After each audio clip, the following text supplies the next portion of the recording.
जय जोहार, जय आदिवासी।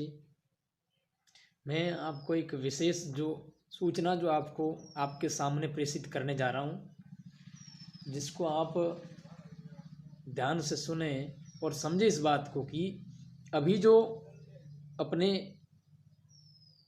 इस पिंडवाड़ा क्षेत्र में कहे या आबरूड तहसील में कहे, यहाँ अभी इलेक्शन होने जा रहे हैं। तो अभी ये कोई कहने की ज़रूरत नहीं है या बताने की ज़रूरत नहीं है कि हमें मतदान है वो किसके पक्ष में करना है, किसके विपक्ष में करना है, या किसका समर्थन करना है और किसका समर्थन नहीं करना है। आजकल जनता को, आजकल सभी लोगों को ये पता रहता है कि हमें किसको वोट देना है और किसको नहीं देना है। ज़्यादा कोई समझाने की ज़रूरत नहीं होती। लेकिन आप, क्योंकि जिस प्रकार से आप लोग मंदिर में कहीं जाते हैं ना, तो सब बहुत सारे लोग जाते हैं मंदिर में। तर कोई सभी लोगों का अलग अलग नज़रिया होता है, मंदिर जाने का अलग अलग अपने मन की इच्छाएं होती है। वो कोई किसी और उद्देश्य से जाएगा और कोई किसी और उद्देश्य से जाएगा। तो सभी का अलग अलग मतलब एक विचार होता है कि मेरे वहाँ जाने से मेरी ये मनोकामना पूरी होगी। यानी ये सभी की कामनाएं अलग अलग होती है। तो कोई तो मंदिर में कोई जूते चुराने के लिए भी जाएगा, कोई मन्नतें मांगने के लिए जाएगा, कोई किसी को गिराने के लिए जाएगा। तो इस प्रकार से मंदिर में कई प्रकार की कामनाओं के लिए हम जाते हैं। तो इसी प्रकार से हम वोट भी हम करते हैं ना, तो मतदान करने के लिए भी लोग अपना एक नज़रिया बना लिया है कि हमें मतदान बीजेपी को क्यों देना है, कांग्रेस को क्यों देना है, या अदरवाइज जो पार्टियां हैं या कोई निर्दलीय चुनाव लड़ रहे हैं उनको क्यों देना है। अपना अपना एक निजी स्वार्थ भी जुड़ा होता है और अपना अपना सार्वजनिक स्वार्थ भी जुड़ा होता है। इसलिए सभी वोट देने का अपना अपना जो मतलब है वो उनका पहले से सेटअप किया हुआ होता है। लेकिन इस बात को आपको ध्यान में रखना होगा कि आप मतदान करने नहीं जा रहे हैं। इस बात को आप बिल्कुल ध्यान रखिए कि आप कोई मतदान करने नहीं जा रहे, आप एक राष्ट्र का निर्माण करने जा रहे हैं। आप जो चुनाव हो रहे हैं ना, उस सरकार का निर्माण करने जा रहे हैं जो 5 वर्षों तक, अगले 5 वर्षों तक आपके यहाँ लोकल एरिया में कहे या स्थानीय जो सरकार है वो शासन करेगी।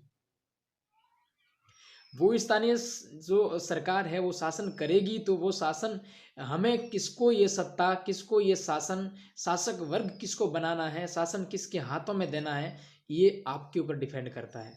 जब आप बात करते हैं समाज की, तो समाज में अभी वोटिंग का टाइम है, इसलिए लोग सब जगह जा रहे हैं। किसी के घर जा रहे हैं, किसी के कई मगरों पहाड़ों पर भी घर है तो उस झोपड़ियों में जाके बैठ रहे हैं, उनसे बात कर रहे हैं। जैसे ये लग रहा है कि मतलब वो अपने घर के लोग हैं, अपने पारिवारिक लोग हैं।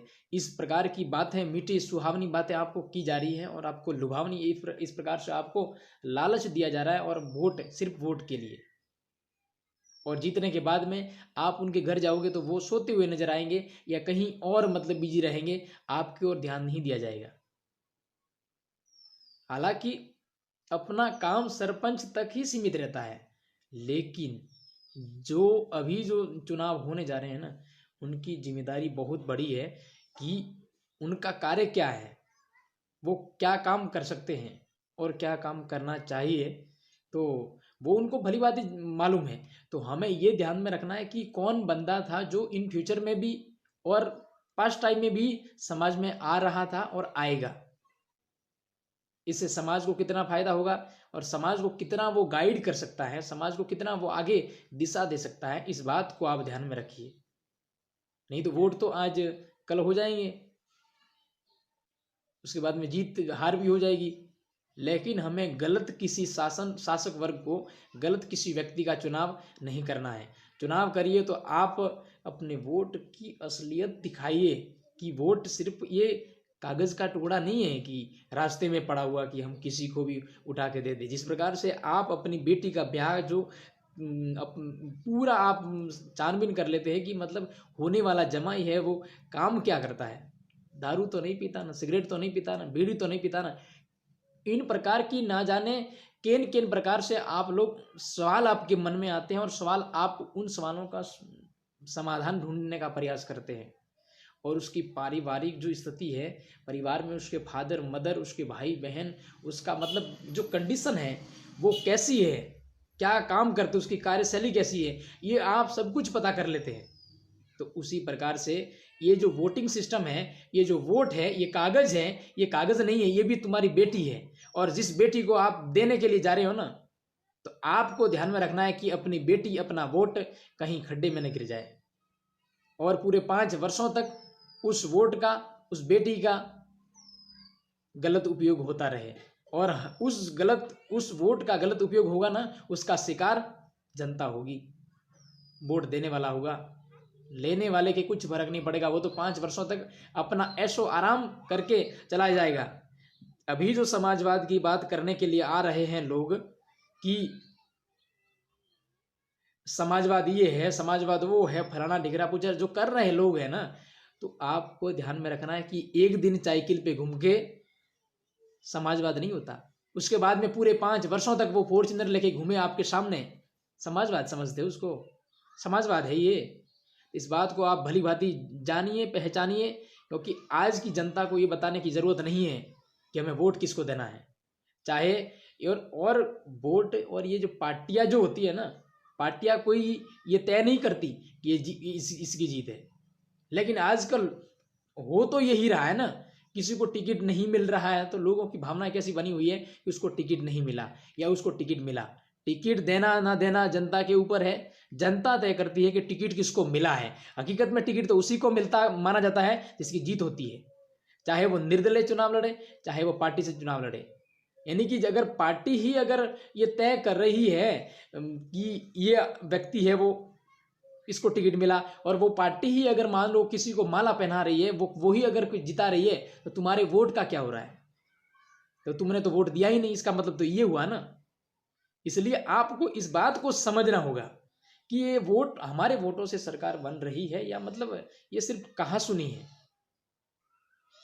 इसलिए आप आज तक आप लोग यही देखते आए हैं कि वोट जो, ये जो आपने सिर्फ यही देखा है, एक तो हाथ देखा है, एक फूल देखा है, और कोई वगैरह वगैरह चिन्ह है जो राजनीतिक जो मान्यता प्राप्त जो पार्टियां हैं उनके ही आप लोगों ने चिन्ह देखे हैं ना। आपको लगता है कि उन्हीं से सरकार बनती है, उन्हीं से कोई प्रतिनिधि है वो चुनकर आता है। ऐसा नहीं है, आप जो चाहोगे ना वो ही तय है, जनता जो चाहेगी ना वो फाइनल है, इससे बड़ा कोई नहीं है। क्योंकि नेता कोई सरकार नहीं होती या नेता कोई देश नहीं होता, सरकार तो जनता है और देश भी जनता है, इस बात का आप ध्यान रखिए। और अगर आपको किसी नेता के खिलाफ जाना है या किसी पार्टी के खिलाफ जाना है तो आप जाइए, आप खुलकर बोलिए, उसका विरोध करिए आप, क्योंकि ये संविधान आर्टिकल 19 जो आप पूरा पढ़ के आपको ये गहनता से उसका अध्ययन करिए, और इसके वो हमें अधिकार देता है कि आप किसी भी नेता के खिलाफ, किसी भी पार्टी के खिलाफ आप खुले तौर पर बोल सकते हैं। अगर आप इस प्रकार से किसी नेता के मुर्दाबाद के नारे लगाने से, अगर किसी पार्टी की मुर्दाबाद के नारे लगाने से अगर आपको जेलों की हवाएं अगर ये कहने लगे कि मतलब आपको जेल में डलवा दिया जाएगा, तो सरासर ये संविधान का उल्लंघन है। अगर हम किसी नेता का विरोध कर रहे हैं, किसी पार्टी का विरोध कर रहे हैं, तो ये विरोध देश का नहीं होता, समझे? क्योंकि नेता कोई देश नहीं है, पार्टी कोई देश नहीं है, इस बात का आप ध्यान से गौर कर लीजिए। और रही बात ये कि जिस प्रकार से आप लोग अभी ये जो इस बात को ही समझ नहीं पाए कि ये जो नेता वर्ग होता है, आप तो सरपंच तक ही सीमित है कि सरपंच के जो 29 जो वर्ग है वही वहां तक ही सीमित है। लेकिन आपको तो ये अपनी जनता को तो ये बताने की जरूरत पड़ रही है कि मतलब विधायक के कार्य क्या होते हैं, प्रधान के काम क्या होते हैं, डेलीगेट जो अभी जो चुनाव होने वाले हैं इनके काम क्या होते हैं, अभी तक नहीं मालूम।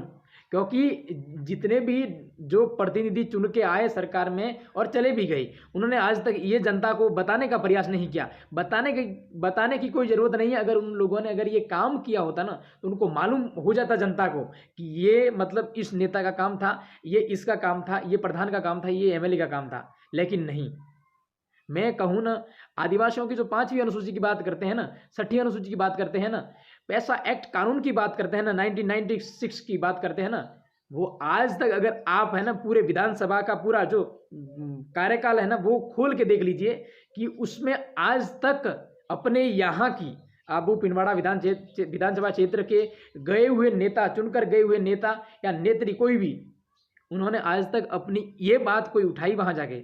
नहीं उठाई ना। सिर्फ बातें उठती है जातियों की, बातें उठती है सिर्फ धर्म की।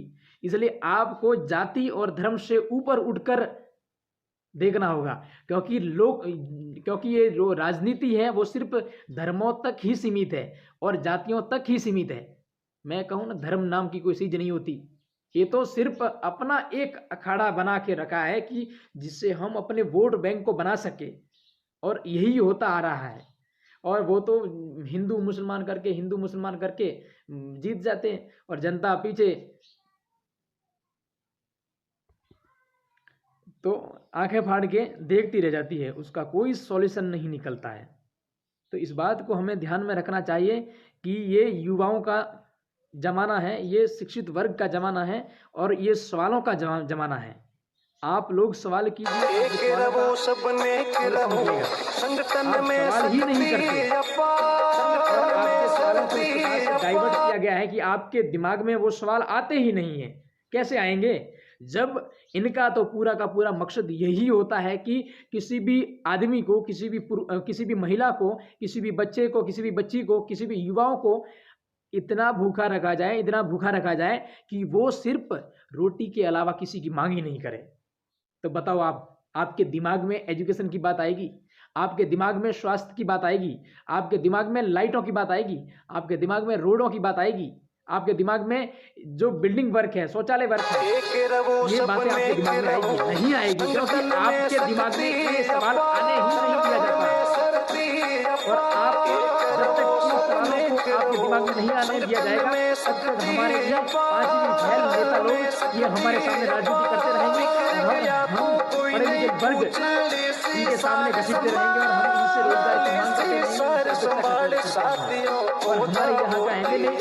और हमारे यहाँ का एमएलए ये कहे कि मैं पढ़ा लिखा नहीं हूँ, ये मेरी बहुत कमी है, नहीं तो मैं बहुत कुछ कर लेता।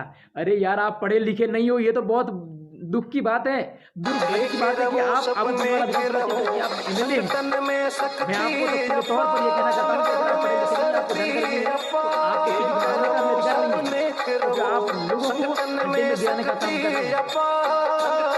इसलिए आप या तो वोट मांगना बंद, या तो आप टिकट मांगना बंद कर दीजिए, या लोगों को सही दिशा देना शुरू करिए। अब आप बात रही है कि अगर हम किसी नेता के खिलाफ जाएंगे तो वो नेता हमारे खिलाफ उठेगा, इसको जेल में डलवा दो, इसको वहां डलवा दो, इसको ऐसे करो वैसे करो। लेकिन कानून सर्वोपरि है, नेता सर्वोपरि नहीं है, समझे आप? इसलिए आप इस बात पर बिलीव करिए, संविधान पर बिलीव करिए, कानून पर बिलीव करिए, इससे बड़ा कोई नहीं है इस दुनिया में, ठीक है? और रही बात कि इनको ये डलवाने की, तो हमारा शिक्षित वर्ग सामाजिक बैठकों में क्यों नहीं आता? हमारा शिक्षित वर्ग लीडरशिप क्यों नहीं कर रहा? क्योंकि इसका कारण ये है कि जैसे ही शिक्षित वर्ग, कोई टीचर, कोई पुलिस कर्मचारी, कोई अगर मान लो किसी सामाजिक बैठक में जा रहा है और अपने समाज को दिशा दे रहा है, उसको जानकारी दे रहा है, तो इन गंदे पांचवी फैल इन नेताओं के द्वारा उन पुलिस कर्मचारियों को, उन टीचर को दबाव दिया जाता है कि आपका निलंबन किया जाएगा, आपको ट्रांसफर किया जाएगा, आपको वहां भेज दिया जाएगा, आपको नौकरी से हाथ धोने पड़ेंगे, इस प्रकार से डराया जाता है। हम पढ़े लिखे लोग, एक शिक्षित समाज, एक सरकारी कर्मचारी, वो अपने इतनी मेहनत करके, तप तपस्या करके वो नौकरी पर लगता है, कई सालों की मेहनत करके वो एक नौकरी पर पहुंचता है, वो अपने पारिवारिक जीवन को सुधारता है, वो परिवार की सभी समस्याओं का समाधान करता है, वो अपने परिवार को आगे बढ़ाने का प्रयास करता है। वो शिक्षित वर्ग के ऊपर एक पांचवी फैल नेता ये कहे कि मतलब तो आपका मैं निलंबन कर दूंगा, आपको मैं ट्रांसफर कर दूंगा, ये हो क्या रहा है? मुझे आप इस बात को आप गौर करिए, क्योंकि पांचवी फैल जो नेता है ना, वो तो लोगों को गुमराह करके हमारे शिक्षित वर्ग के ऊपर कब्जा किया जा रहा है। अब आपको समझना होगा कि शिक्षित वर्ग को कि मतलब ये कब्जा नहीं हो, उस वजह से आप इस बात को समझिए, संविधान को समझिए, पूरे ये राष्ट्र को समझिए, जाति धर्म से ऊपर उठकर आप सोचिए। जिस प्रकार से आप संविधान को समझेंगे, राष्ट्र धर्म को समझेंगे, तब आप कानून की बातें करने लग जाओगे। जब आप ऑथेंटिक बातें करने लग जाओगे, जब आप तर्क वितर्क करने लग जाओगे, जब आप तथ्यगत बात करने लग जाओगे, तब आपका विरोध नहीं होगा। इसलिए आप ये ध्यान में रखिए, संविधान सर्वोपरि है, एजुकेशन सर्वोपरि है। आज तक ये जो संवैधानिक नियमों के अनुसार ये जो नेता लोग जो बनते हैं ना, आज तक एजुकेशन के नाम पर वोट नहीं मांगते। क्यों नहीं मांगते? क्योंकि इनको पता है अगर इनको एजुकेशन की बात अगर समझाई जाए, अगर एजुकेशन इनको ध्यान में लाया जाए तो ये एजुकेशन के जरिए, शिक्षा के जरिए सवाल करने लग जाएंगे। और इनको सवाल अच्छे नहीं लगते नेताओं को, इसलिए इनको पता है कि एजुकेशन इनको देने की जरूरत नहीं है। तो इसलिए हमें यह समझना है, अगर सवाल करना है, अगर लड़ाई लड़नी है, अगर मूल निवासी की परिभाषा को समझना है, तो सबसे पहले यह समझना होगा कि आप एजुकेशन के बड़े हथियार को हाथ में उठाइए। तलवार को उठाने की जरूरत नहीं है, कुल्हाड़ियों को उठाने की जरूरत नहीं है, लाठियों को उठाने की जरूरत नहीं है। सबसे बड़ा हथियार, 1000 तलवारों के बराबर हथियार जो कलम है और एजुकेशन है, इसको आप समझिए। मैं अपनी वाणी को यहां तक ही और मैं अपनी वाणी को विराम देता हूं। और ये बात आप जन जन तक पहुंचाइए। कोई डर नहीं, कोई आपत्ति नहीं, कोई प्रॉब्लम नहीं। अगर कोई प्रॉब्लम हो, कोई सवाल हो, कोई और आपके मन में, मस्तिष्क में कोई कंफ्यूजन हो, तो मुझे सवाल करिए। पर्टिकुलर मैं आपका उस सवाल का मैं जवाब दूंगा। अगर नहीं दे पाया तो उसके बारे में मैं रिसर्च करूंगा कि ये कहाँ तक कैसे सही है और कैसे सही नहीं है। जो सही होगा उसको मैं भी और समाज भी सही मानेगा। अगर उसको वो गलत होगा तो मैं भी गलत मानूंगा और समाज भी गलत मानेगा। जय हिंद, जय जोहार, जय आदिवासी, जय भारत।